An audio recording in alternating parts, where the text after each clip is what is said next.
वरुण की आंखें खुलती है। वो देखता है आसपास कोई नहीं है। उसके हाथों की जंजीरें भी टूट चुकी थी। उसने घबराते हुए एक लंबी सांस ली और वहां से भागने लगा। भागते भागते वो एक दरवाजे के पास पहुंचा और वहां से बाहर निकला। सामने देखा तो कुछ लोग और पुलिस वहां पर पहले से मौजूद थी। अच्छा हुआ पुलिस यहाँ पहले से मौजूद है, अब मैं सारी बातें उन्हें बताऊंगा। वरुण पुलिस के पास गया और उनसे बात करने की कोशिश की, मगर ना ही कोई वरुण की बात सुन रहा था, ना ही कोई उसे देख रहा था। तभी वरुण की नज़र एम्बुलेंस की गाड़ी के पास रखी डेड बॉडी की तरफ गई, जो सफ़ेद रंग के कपड़े से ढकी हुई थी। हवा के तेज झोंके से वो कपड़ा डेड बॉडी के चेहरे के ऊपर से हट गया और जैसे ही वरुण ने वो चेहरा देखा, उसके पैरों तले की जमीन खिसक गई, क्योंकि वो डेड बॉडी तो 2 दिन पहले वरुण शाम के वक्त ऑफिस से घर लौट रहा था। वो बहुत थका हुआ था।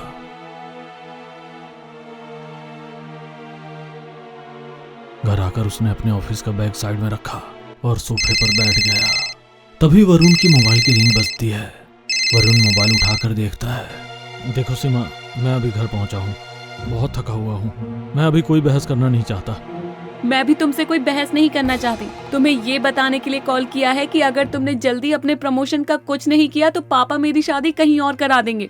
प्लीज कुछ करो। ऐसा कहकर सीमा ने कॉल कट कर दिया। वरुण ने मोबाइल नीचे रखा और सोचने लगा। वरुण एक कंपनी में अच्छी पोस्ट पर काम करता था, सैलरी भी अच्छी थी, लेकिन सीमा के घर वाले अमीर थे।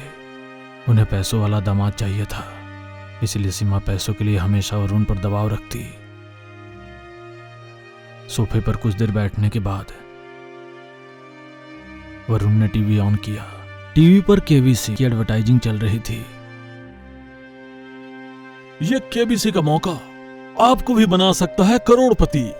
ऐसा हमारी किस्मत में कहा कि एक ही रात में करोड़पति बन जाएं। सब नसीब का खेल है। काश हमें भी ऐसा कोई एक मौका मिल जाए जो हमारी किस्मत के तारे चमका दे। कम से कम सीमा के घर वाले तो मान जाएं शादी के लिए। ऐसा कहकर वरुण ने चैनल चेंज किया। तभी वरुण के घर की डोरबेल बजी। वरुण ने सोचा, इस वक्त इतनी रात को कौन हो सकता है।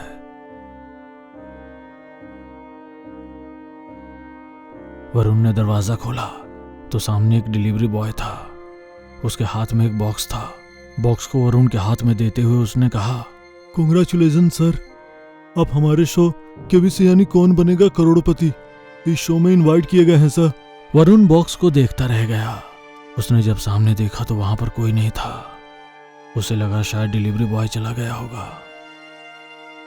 यह सोचकर वरुण ने बॉक्स अंदर लिया और उसे खोलकर देखा। बॉक्स के अंदर एक गिफ्ट था और केबीसी के शो का इनविटेशन कार्ड भी था। इनविटेशन कार्ड पर स्टूडियो का एड्रेस और टाइम लिखा हुआ था। वरुण को लगा शायद उसके साथ कोई मजाक कर रहा है।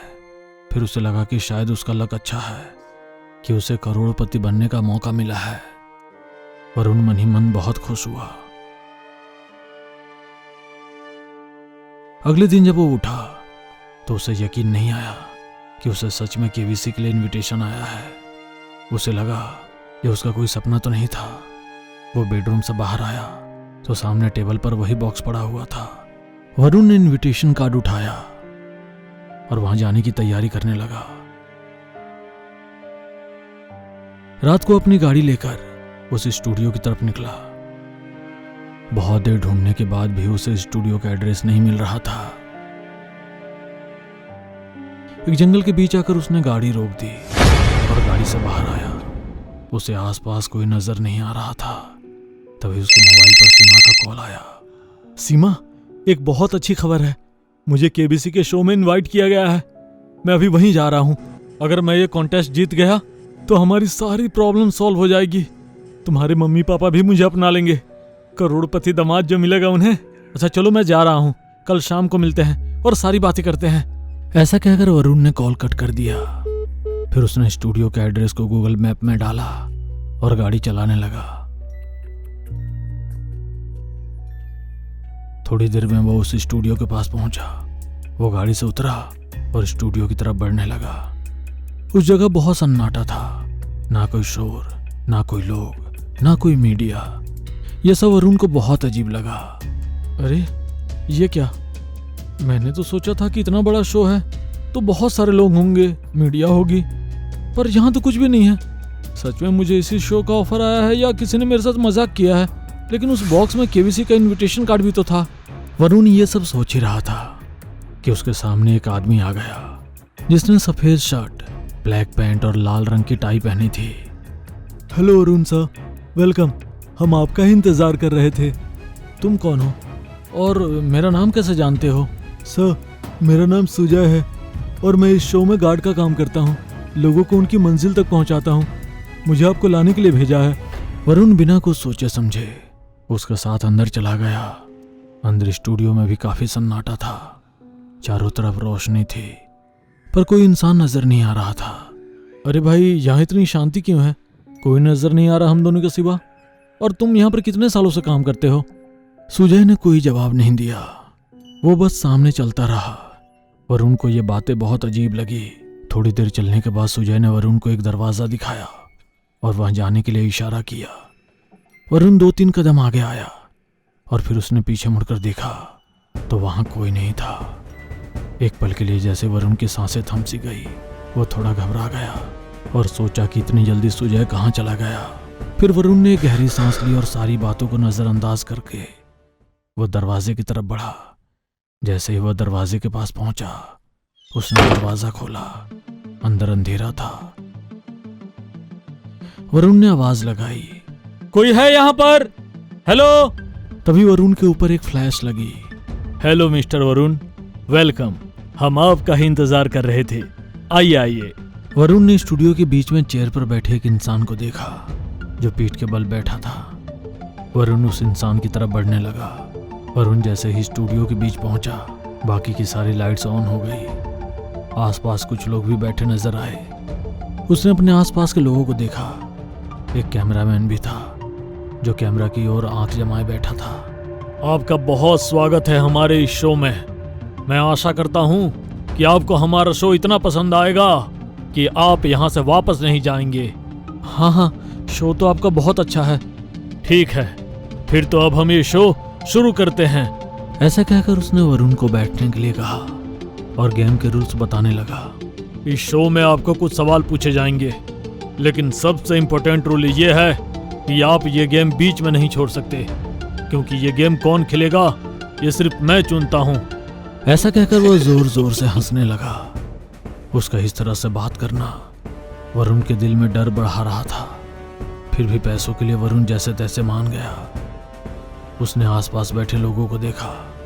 सब लोग चुपचाप बैठे थे। ना कोई किसी से बात कर रहा था, ना कोई हलचल। गेम शुरू हुआ। कैमरामैन ने कैमरा वरुण और एंकर की ओर घुमाया और खेल शुरू हो गया। एंकर ने सवाल पूछना शुरू किया। सो मिस्टर वरुण, बताइए, इन 4 जगहों में से कौन सी जगह भूतिया खंडहर के नाम से जानी जाती है? ऑप्शन 1 भानगढ़ किला, ऑप्शन 2 कुलधरा गांव, ऑप्शन 3 नाहरगढ़ किला, ऑप्शन 4 ये सब ऑप्शन सही है। वरुण ने सोचकर बताया कि सारे ऑप्शन सही हैं। एंकर ने पूछा, क्या हम जवाब को लॉक करें? वरुण ने हाँ में सर हिलाया। वरुण का जवाब सही था। एंकर हंसते हुए बोला। वरुण बहुत खुश हुआ और कम से कम खेल की शुरुआत तो हुई। इसी तरह से खेल आगे बढ़ता चला गया और वरुण सारे सवालों के जवाब सही देता और पैसे जीतता रहा। खेलते खेलते वरुण 25 लाख के सवाल पर आ पहुंचा। वो मन ही मन सारे प्रॉब्लम सॉल्व हो जाएंगे यही सोच रहा था। तभी एंकर ने वरुण से पूछा कि क्या आप आगे खेलना चाहेंगे? वरुण ने ज्यादा पैसों की लालच में हाँ बोल दिया। एंकर ने कहा कि आगे आपको 3 सवाल पूछे जाएंगे और वो सवाल आपकी जिंदगी और मौत को तय करेगी। ये सुनकर वरुण बौखला गया। जिंदगी और मौत तय करेंगे मतलब? आप कहना क्या चाहते हैं? मतलब वही जो तुम सोच रहे हो। अगर तुमने गलत जवाब दिया तो तुम्हारी मौत हो जाएगी। ये बात सुनकर वरुण डर के मारे पसीने से लथपथ हो गया। उसके मुंह से आवाज नहीं निकल रही थी। उसे समझ नहीं आ रहा था कि वो क्या करे। उसने डर कर वहां से भाग जाने का सोचा, लेकिन जैसे ही उसने उठने की कोशिश की तो देखा कि उसके हाथ और पैर कुर्सी से लगी जंजीर से बंधे हुए हैं। मुझे छोड़ दो, मुझे जाने दो, मुझे कोई खेल नहीं खेलना, मुझे कोई पैसे नहीं चाहिए, मुझे बस यहाँ से जाने दो। तुम यहाँ से नहीं जा सकते, तुम यहाँ से नहीं जा सकते। वरुण को अब समझ आ गया था कि वह जिंदगी और मौत के घेरे में फंसा हुआ है। वो चाहकर भी यहाँ से नहीं जा सकता। उसने जैसे तैसे हिम्मत जुटाई और खेलने के लिए तैयार हो गया। खेल शुरू हो गया। एंकर ने सवाल पूछा, जिंदगी क्या है? ऑप्शन ए, अपनी मर्जी से जीना। ऑप्शन बी, दूसरों के लिए जीना। ऑप्शन सी, किसी और के हिसाब से जीना। ऑप्शन डी, जन्म से लेकर मौत तक का सफर। वरुण ने एंकर की तरफ देखा, फिर स्क्रीन को देखते हुए डरते हुए बोला, ऑप्शन डी। वरुण के जवाब देते ही स्क्रीन पर डी ऑप्शन पर ग्रीन कलर दिखाई दिया तो वरुण ने गहरी सांस ली। दूसरा सवाल, ऐसी कौन सी चीज है जिसे इंसान चाहकर भी टाल नहीं सकता?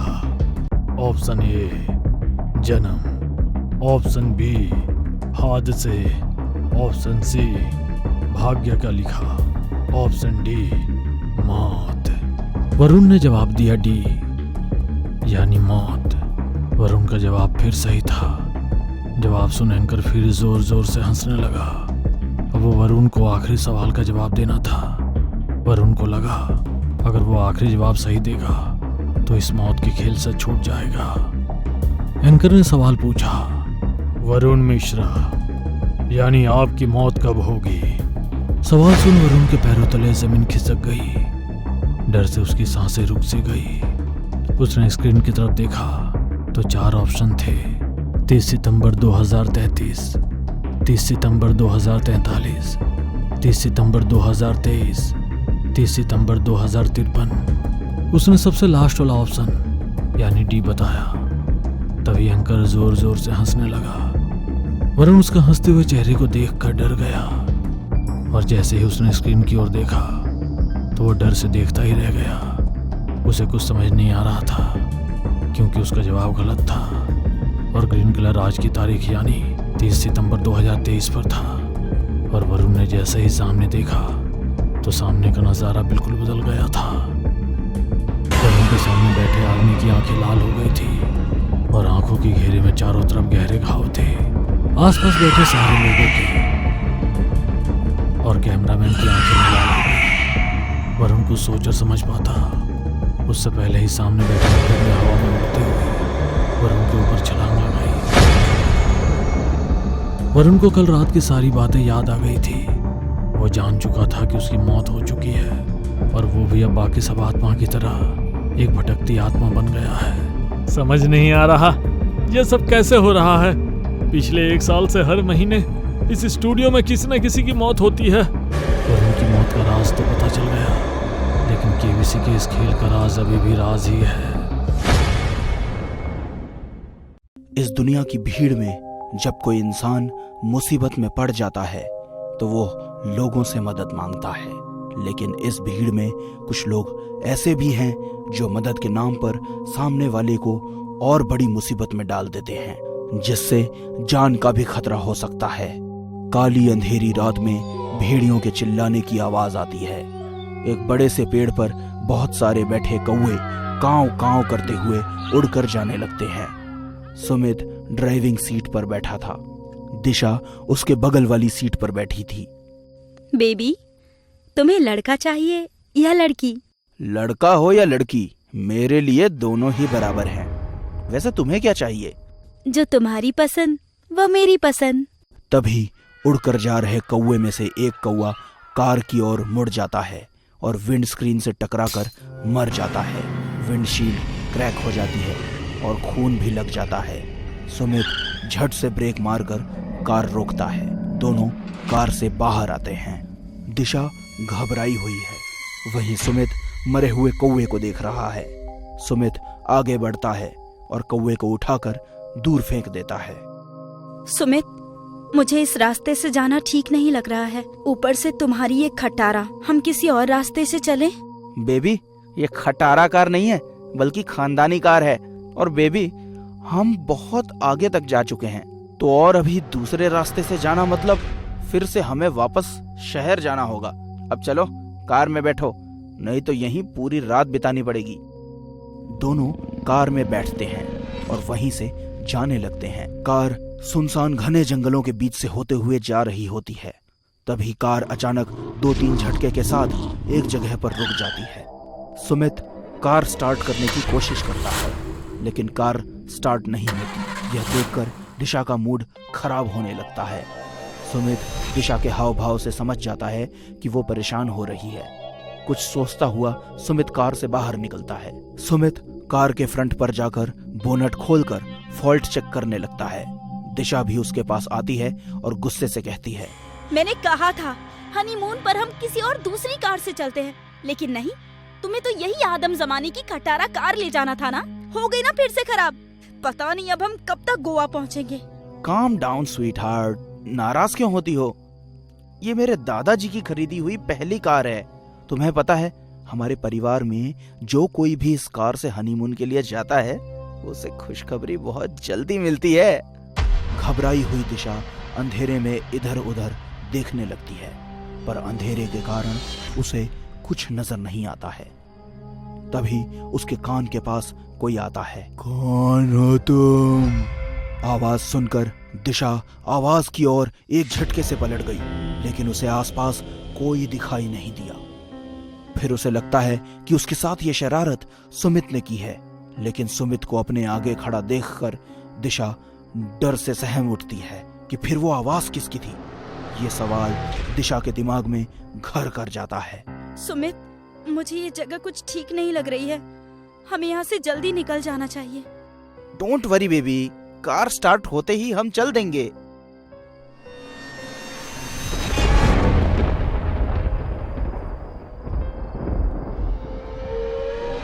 दिशा, क्या हुआ? चुड़ैल तुम्हारे पीछे। सुमित मोबाइल की लाइट ऑन करके देखता है तो उसके पीछे एक बूढ़ी महिला दिखती है। लगातार बिजली कड़क रही है। दिशा को अब भी थोड़ा अजीब लगता है। दिशा, ये चुड़ैल नहीं बल्कि कोई दादी अम्मा है। दादी अम्मा, हमारी कार खराब हो गई है। हमें आज रात यहाँ आसपास कोई रहने की जगह मिल सकती है क्या? सुमित, हमें इस तरह किसी अनजान लोगों से मदद नहीं लेनी चाहिए। ऊपर से ये दादी अम्मा कम चुड़ैल ज्यादा लग रही है मुझे।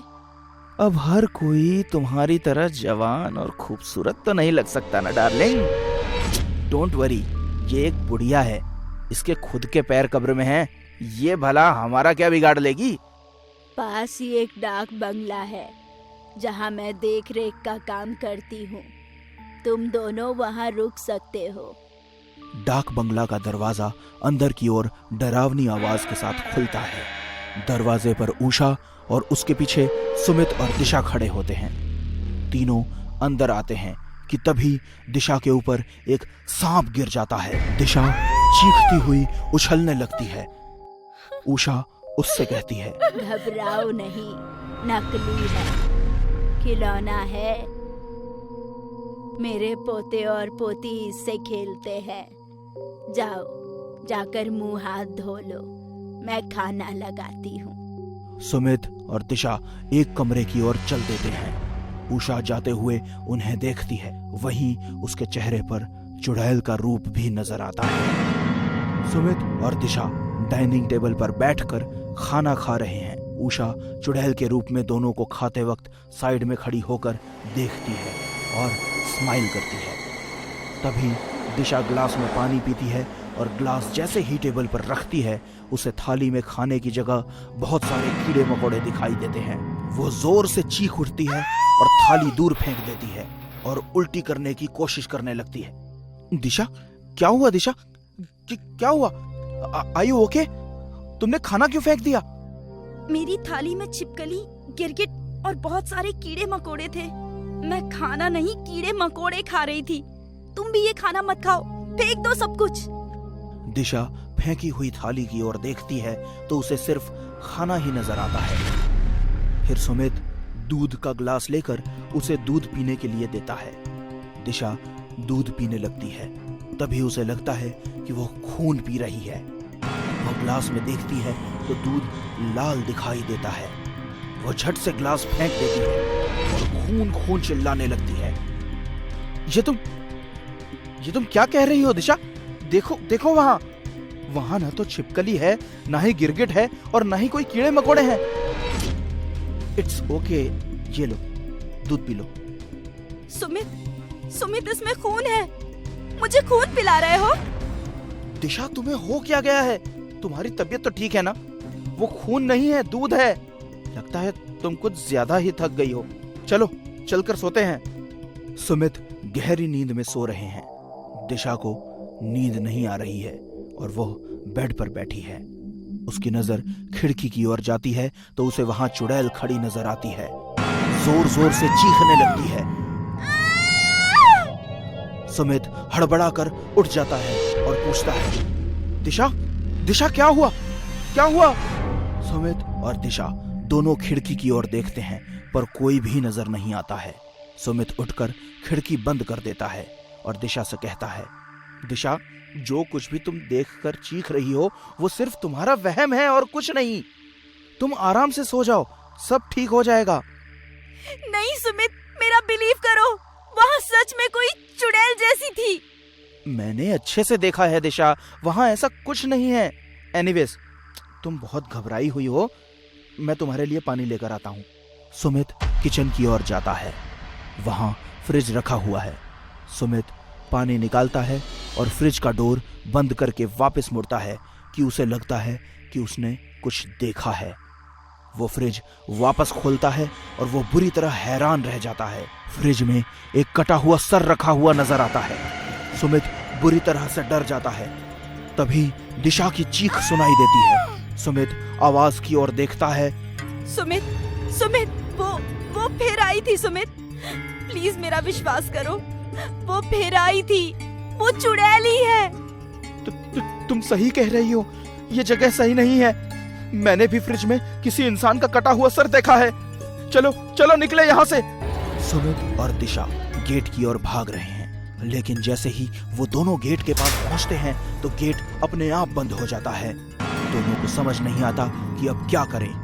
दिशा पीछे पलटकर देखती है, तभी बिजली कड़कती है। उस बिजली की रोशनी में दिशा को उस घर की छत पर चुड़ैल उड़ते हुए दिखाई देती है। उसकी आंखें डर के मारे फटी की फटी रह जाती हैं। सुमित भी ऊपर देखता है तो उसकी भी हालत खराब हो जाती है, क्योंकि दोनों के सर पर मौत जो खड़ी थी। छत पर उषा बेहद डरावनी चुड़ैल के रूप में दिखाई दे रही थी। वो जोर जोर से हंसने लगती है। आज तक इस बंगले से बाहर कोई बचकर नहीं भाग पाया, तुम दोनों क्या जाओगे? हंसते हुए चुड़ैल दोनों की ओर बढ़ती है। सुमित और दिशा घबराकर पीछे की ओर भागते हैं, लेकिन तभी चुड़ैल अपने दोनों हाथ लंबे करती है और उसके हाथ पीठ से उनके अंदर घुस जाते हैं और पेट फाड़ देते हैं। दोनों वहीं पर मर जाते हैं और चुड़ैल हंसने लगती है। इंसान को कभी भी राह चलते अनजान लोगों से मदद नहीं लेनी चाहिए, अन्यथा कभी भी कहीं भी जान से हाथ धोना पड़ सकता है। नींबू मिर्ची का खेल। बच्चों, विश्वास सबसे बड़ी चीज है। अगर विश्वास है तो भगवान है, भगवान है तो शैतान भी है। मगर विष्णु भगवान और शैतान जैसी बातों को पिछड़ी सोच का बताता था। यही उसके जीवन की सबसे बड़ी भूल थी। विष्णु एक सड़क पर चलता हुआ आ रहा था। तभी उसकी नजर सामने चौराहे पर रखे नींबू मिर्ची पर जाती है, जिस पर सिंदूर पड़ा हुआ था। उसमें एक काले रंग की गुड़िया भी लगी हुई थी, साथ में एक कील उसमें गड़ी हुई थी, बिल्डअप की हुई। इंसान चांद से मंगल पर पहुंच गया, लेकिन छोटी और दकियानूसी सोच वाले लोगों को जादू टोने से फुर्सत नहीं। कभी नारियल, कभी पूरी खीर, कभी जलता दिया, और ये देखो नींबू मिर्च सिंदूर। इसकी तो ऐसी की तैसी बोलते ही वो नींबू मिर्ची पर जोर की लात मारता है। नींबू मिर्ची और गुड़िया कहीं दूर जाकर गिरते हैं। एक बार मुझे ऐसा करता मिल गया ना कोई, तो बहुत मारूंगा उसे। यहाँ वो नींबू मिर्ची जिसपे विष्णु ने लात मारी थी, उसमें से एक काला धुआं निकलता है जो एक इंसान की आकृति सा बन जाता है। विष्णु चलते चलते रुकता है। उसके पीछे से वो साया तेजी से गुजर जाता है। विष्णु पीछे पलटता है, वहाँ से कोई नहीं मिलता उसे। वो साया उसके ऊपर खड़ा होता है। किसी बात पर विश्वास ना करना आपका अधिकार है, मगर लोगों के विश्वास का मजाक उड़ाकर ऐसी हरकत करना मौत को दावत देने जैसा होता है। लोग इस तरह के जादू टोने अक्सर अपनी मुसीबत दूसरों पर डालने के लिए करते हैं। जो भी पहला व्यक्ति इन टोटकों से टकराता है, वो मुसीबत जादू टोना करने वाले को छोड़कर उसके साथ चली जाती है। नींबू मिर्ची से टकराने वाला विष्णु पहला व्यक्ति था। मुझे छोड़ दो मुझे, कोई बचाओ, मुझे बचाओ। रात का समय था। विष्णु बेड पर लेटा हुआ था अपने घर में। उसके सीने पर अचानक एक सुंदर सी खुले बालों वाली लड़की उसका गला घोंट रही थी। उसने बुरी तरह से विष्णु का गला दबाया हुआ था। विष्णु के पैर फड़फड़ा रहे थे। तभी वो लड़की साइड लैंप उठाती है और उसके स्टैंड से विष्णु के सर पर जोर से मारती है। विष्णु चीखता है। विष्णु चीखता हुआ नींद से जागता है। ये कैसा सपना था? जाने कौन थी वो लड़की? हड़बड़ाता हुआ विष्णु इधर उधर देखता है, अपनी गर्दन को चेक करता है। वहाँ सब नॉर्मल है। विष्णु जग में पानी का ग्लास डालता है। वहाँ विंडो के बाहर एक साया खड़ा हुआ विष्णु को दिखाई देता है। आखिर ये कौन लड़की थी जो मेरा गला घोट रही थी? बिजली कड़कती है। विष्णु सोचता है, मैं ख्वाब में मर गया। कौन थी जो मुझे ख्वाब में मारना चाहती थी? विष्णु पानी का ग्लास मेज पर रखता है और जैसे ही सोने की तैयारी करता है, तभी उसके घर की बेल बजती है। अब इतनी रात में कौन आ गया? विष्णु घर के दरवाजे की ओर देखता है। उसके बाद वो घड़ी की ओर देखता है। घड़ी में रात के 2 बज रहे थे। अब इतनी रात में कौन होगा गेट पर? विष्णु दरवाजे की मैजिक आई से बाहर झांकता है। बाहर एक लंबे बालों वाली लड़की भींगी हुई खड़ी हुई थी, जो ठंड की वजह से खुद में ही सिमटी जा रही थी। अपने कंधों को रब कर रही थी। लड़की का चेहरा ठीक से नहीं दिख रहा था। विष्णु दरवाजा खोलता है। जी कहिए। बाहर खड़ी हुई लड़की अचानक पलटती है और अपने बालों को हटाती हुई बोलती है, ओह हाय, मेरा नाम संजू है। इस लड़की की शक्ल देखते ही विष्णु डर जाता है। इसकी शक्ल बिल्कुल ख्वाबों वाली लड़की जैसी थी। तुम तो अभी जी, आप मुझे जानते हैं? हाँ, जी नहीं, आपकी शक्ल किसी से बहुत मिलती है।